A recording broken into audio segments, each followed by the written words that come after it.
In this example, we are going to learn about moving average, which we had seen the seasonality in this module itself, and we are going to learn about linear regression and both of them working or both usage of both of them together. Okay, so here we have been given the data for 4 years. Okay, basically, and this is year 5. Okay, and every year there are 4 quarters, 3 months each, and the sales has been given to us.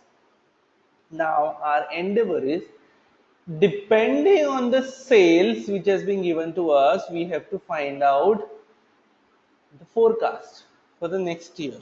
Okay, so if we try to find out the seasonality are these values, and these are the timelines, so which is till 16, and we press OK. So seasonality is 4, so every 4 month data repeats itself, or seasonality repeats itself. Like you can see from here, it started 4.8, then decreased, then increased, then it decreased, then from the original value decreased, increase and decrease, and there is a decrease, increase, and there is a decrease again, increase. There is a seasonality of 4 months, four of every four cycles, which is 4 quarters, which is a year. So seasonality repeats itself after a year. Now, when there are such examples, we will use the moving average, and we are trying to find out, we are trying to deseasonalize what is being given to us. So now, since the cycle is 4 quarters, we will take moving average of 4 quarters. Now, first 4 quarters, the average would be 2.5 in the center, but there is no 2.5, so we will take it as 3. So average first 4 quarters. I will change this to a general, and I will simply drag this, and I will just see to it that first value is first 4 values, then next 4, then the next 4, and if you see, go to the last one. Okay, and then we need one more value as well. Okay, so last one is last 4 values, which is a year 4 value. Now moving average we have found out, but we have written in front of 3. Ideally it should be in front of 2.5. Similarly, for the next moving average we have written in front of 4. Now this moving average is for the period of 2, 3, 4, 5. Average of 2, 3, 4, 5 is 3.5. Okay, but we have written in against 4 over here. So now to get back into a center, so this is 2.5, this represents 2.5 center, this represents 3.5. Now we have to write in front of 3, so we'll take an average of these two, 2.5 and 3.5 values. So which is this and this. Now it is perfect. Now it's in front of 3. I will simply drag these values. Let me check this out. This is perfect. Have you got my my thought process? Okay, let me repeat it again. We have seasonality was of 4 years. All right, so we have taken a moving average of four values in 4 quarters, which is 1 year. It's fair and straight. First 4, then the next 4, then the next 4, and then the next 4 is the moving average. Now we have taken for the first 4 periods. So ideally, this value represents 2.5 years, right? It's between 2 and 3, but we don't have 2.5, so we have written in front of 3. Similarly, the next 4 values, which is a value of quarter 2, 3, 4, 5, ideally it should be in front of 3.5, but we don't have 3.5, so we have written in front of 4 over here. So ideally it should be in the 2.5, 3.5, 4.5, and like that, but we don't have 5 value in between, so we will try to round it off. But in statistics, you cannot simply round it off, saying that if the value doesn't exist, you have to create a value or you have to create a center. So if I take the average of 2.5 value and the 3.5 value, then I can easily write in front of 3, which is period 3. So that's what we have taken this. That's why we have done the average. Okay. Now we are trying to find the seasonality over here. Okay. So ideally, now to find the seasonality, now let's take the value of sales and the center. So ideally, in the month of third period, the sale of 6 has happened, 6 lakhs or 6,000, whatever. But ideally, it should be 4.5, 4.48. So the sales has happened more. Why that happened more? Because of the seasonality, because the demand was high. So we'll try to find out the seasonality over here. Where the values are available, we will try to find the seasonality of that particular period only. I will limit it up to 2 digit and bang. So this is the seasonality. So look at this factor. Ideally, sale should have, sale is 5.8, but sale was with the moving average was 5.98. So seasonality factor was that it should reduce the value. So that's how we have created a seasonality. Okay. Now seasonality in all the 4 quarters will remain the same in each year. So we will try to find out the seasonality factor over here, which is in quarter 1, quarter 2, quarter 3, quarter 4, which is an average of all the quarters. So this is quarter 1, again second, third, fourth, again quarter 1, then this one and this one. Am I right? Yes. Oh no, not this one, this one. I'll close the bracket. So this is the average of first quarter. We have just taken the average and I'll simply drag this to find out the average of all 4 quarters. So now it says that in the quarter 1, seasonality factor of on an average 0.93 comes into picture. In the quarter 2 of every year, 0.84 is the seasonality, and then the sales jump. So in the quarter 3, seasonality factor of 1.09 comes into play, and then 1.14. It is as simple as that. All right. So then now our endeavor is to deseasonalize. Okay. For that we need something called a smoothen curve. So we have already found out the smoothing thing. In every quarter, first quarter it is 0.93. So we will write 0.93 over here. 0.93, it will again appear here 4 and again appear over here and over here. Then similarly, or I can simply take these values and repeat it over here, repeat it, same thing over here, and just repeat it. There's no need to worry. Okay.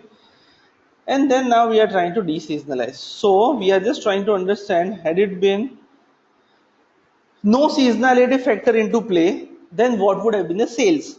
So we'll simply divide with the original sales. This divided by, so if no seasonality were to play, then sales would have been 5.15, but because of the seasonality of the 0.93, sales was 4.8.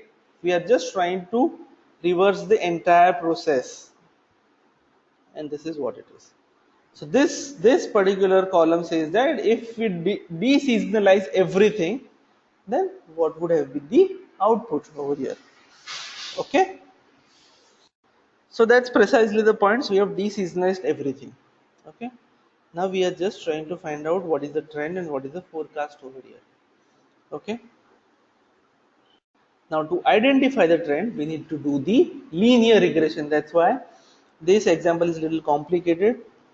I would suggest you finish all the initial modules first and then come to this video directly, rather than going to this video directly.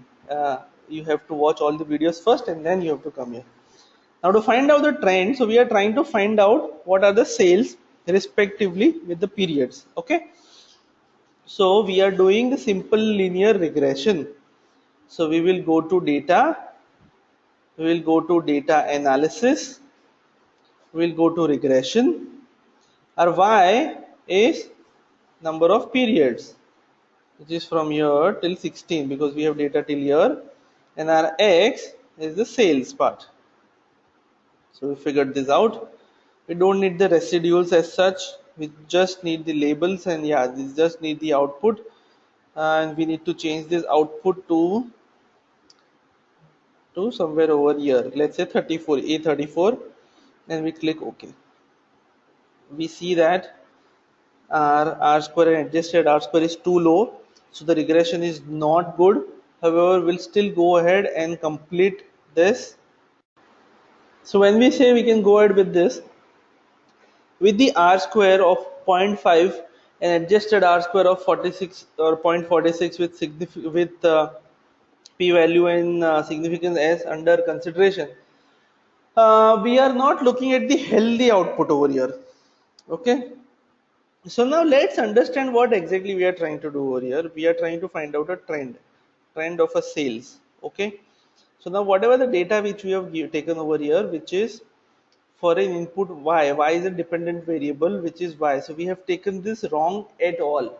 Okay, in Excel, with the help of whatever we have learned with the R and adjusted R square, if it's less than 0.7 or 70%, there is absolutely no use going ahead with the regression. Okay, so we have to change some tactics over here. Now what we are trying to find out, we are trying to find out the sales. Okay, so instead of using this sales directly, we will use deseasonalized sales over here and input X range with related to period. So we will use this related to period, and then we click OK. Then we click OK. So now you see your R square and adjusted R square changed drastically, with the standard error very minimal, with the significance F, which is also very less, and period is also very less. Okay, now I am content with whatever I am doing is correct. Okay, now let's find out what is the value of a trend. Now with the help of regression, what would have been the value of what would be the value of sales? So period into the value which we have got over here plus the coefficients. I'll make the coefficient constant. I just need period to change. So initially it is okay, hunky dory, it's working perfectly fine, and this is what it is. My trend is also appearing over here, so it says that everything is working perfectly fine. Now this is absolutely fine, this is all increasing. Okay, but now our data says that it has a seasonality factor. So we had initially deseasonalized, now we have to seasonalize this again to forecast absolutely what would be the forecast. So now whatever value we have got, we will simply multiply with the smoothing factor rather. So now you see my initial sales was 4.8, now I've got 4.89, and I'll simply drag this. Now it was 4.52, 4.1, 6.06, 6.5, 6.50, 5.8, 5.44, and when I go to the values which is downwards over here, which is the value of 17th, if I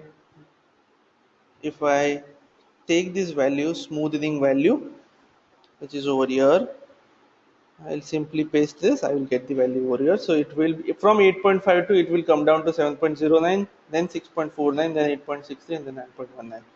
So I have completely forecasted of a seasonality factor using the seasonality. So I've initially calculated a seasonality, then I have calculated a moving average, I have centered it, I have tried to find out a seasonality, I have tried to find out a smoothing factor, then I deseasonalize the entire original values, then I tried to find out the trend using the linear regression, and then I forecasted again to find out the forecast. So my forecast for the next 4 period would be this.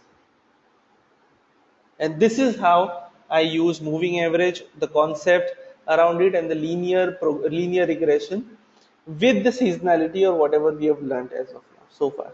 All right, so a little trickier example. This is actually used in the real life, or more or less this is a base model which companies use to forecast in marketing or in operations, or in the sales rather, where there is a seasonality factor affecting. the primarily a cola company or ice cream company, especially in the summers it will increase, or especially in the winters it will decrease. All right, so this kind of a basic model or modeling we can do using the concepts which we have learned. All right, thank you.